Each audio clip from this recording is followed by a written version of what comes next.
Dalawa ang sugatan kabilang na ang isang BPAT member matapos hagisan ng granada ang police car ng Kabakan Municipal Police Station.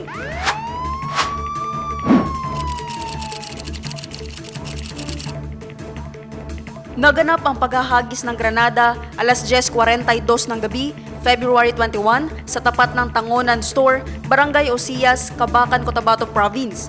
Kinilala ang mga sugatan na sina Toto Abdul Sangkupan, 51 years old, Barangay Peace Action Team member, residente ng Kibayaw, Carmen, at ang 18 years old na si Aaron J. Tangonan, residente ng Osias, Kabakan.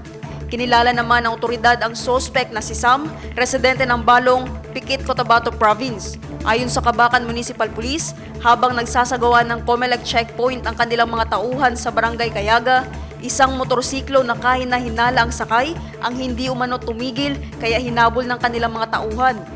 Nang makarating umano sa Barangay Osias, ay biglang lumihis ang suspect at inihagis ang granada sa police car.